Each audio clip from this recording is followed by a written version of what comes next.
We often think that for violence to be real, it has to leave a bruise. But some of the deepest wounds he'll ever get are completely invisible. Today, we're going to pull back the curtain on the silent treatment. We're going to show you why it's not just some awkward pause in a conversation, but a calculated, deliberate weapon designed to make you feel like you don't even exist. I mean, just think about that for a second. It's a truly chilling experience, isn't it? To be made to feel like you're invisible, like you're nothing, by someone who's standing right there in front of you. That feeling, that weaponized quiet, that's exactly what we're breaking down today. And here's the thing. Psychology actually proves that being intentionally ignored is one of the most brutal, most painful things one person can do to another. But how? How can something so quiet cause so much destruction? Well, the answer isn't just about feelings. It's about biology. It's literally happening inside your brain. All right, so let's kick things off with the science. Why does being ignored hurt so much? I'm not just talking about hurt feelings here. We're talking about a very real, measurable, biological reaction going on right inside your head. So, the official term for what's happening here is ostracism. And really, you can think of it as the psychological equivalent of being kicked out of the tribe, back in ancient times. Our brains are literally hardwired to see that as a life or death emergency. And this is the key. When you say being ignored hurts, you're not being dramatic. You are speaking a literal neurological truth. Your brain processes the pain of social rejection almost the exact same way it processes the pain of a broken bone. Okay, now check this out. This is where it gets really fascinating. Research from Purdue University used fMRI scans to actually see what happens inside the brain when someone is being ignored. And what they found is incredible.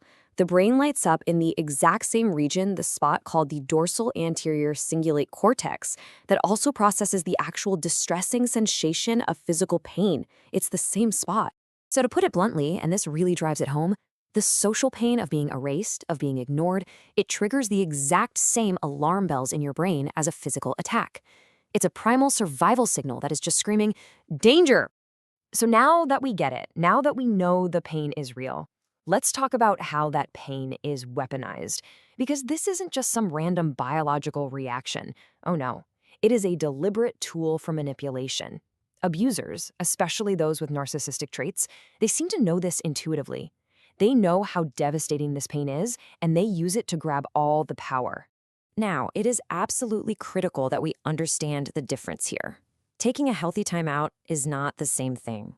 A timeout is communicated. It's, hey, I need a minute to cool off so we can talk.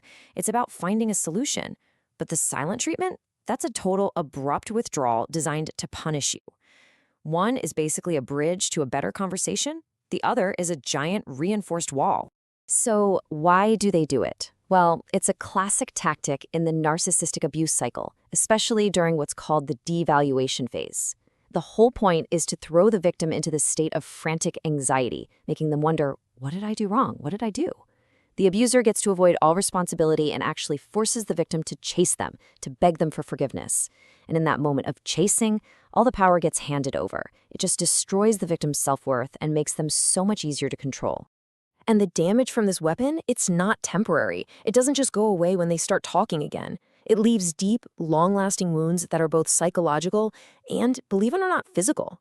I mean, think about it. This is a direct assault on our most basic human needs, the very pillars that hold up our sanity, our need to belong, our self-esteem, our sense of control, and our need for a meaningful existence.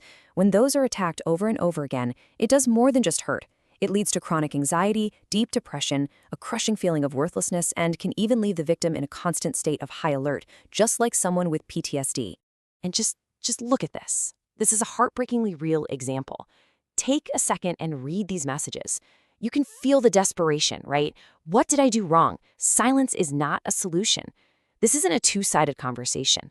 This is one person pleading with a brick wall, just begging to be seen, to be acknowledged. This screenshot right here, it is the perfect picture of the emotional erosion we're talking about. And let me tell you, the body always keeps the score.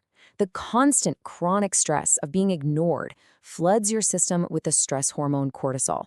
And this isn't just a fleeting feeling. It leads to very real physical problems. We're talking chronic headaches, stomach issues, a weakened immune system. It can even mess with your blood pressure. The silent treatment can, quite literally, make you sick.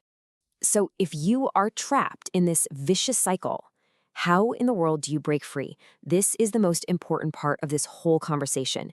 You are not powerless here. Okay, let's walk through this step by step. First, and this is absolutely non-negotiable, you have to recognize this for what it is. It is abuse. This is their choice, not your fault. Next, you have to stop playing their game. Every single time you beg or plead or apologize for something you didn't do, you're just rewarding their bad behavior. You have to disengage. That is your rescue. By not reacting, you starve them of the control they're so hungry for. Then you set a firm boundary. You state calmly, I will not be punished with silence. And finally, and this is the most critical step of all, you turn that energy back to yourself. Reconnect with people who actually value you. Do things that heal you. And that, right there, is the final, brutal truth of it all. An argument, no matter how heated it gets, is still a form of connection. It acknowledges that you exist, that you matter enough to fight with. But silence is different. Silence is an attempt at total erasure. It's them trying to declare that to them, you are nothing. So I'm going to leave you with this question. Do you think someone who uses silence as a weapon actually deserves a second chance? Or is it a giant flashing red light, a signal that you have to walk away for your own survival? If you've ever been trapped in this kind of silence, please share your story in the comments. Let's support each other and break these cycles for good.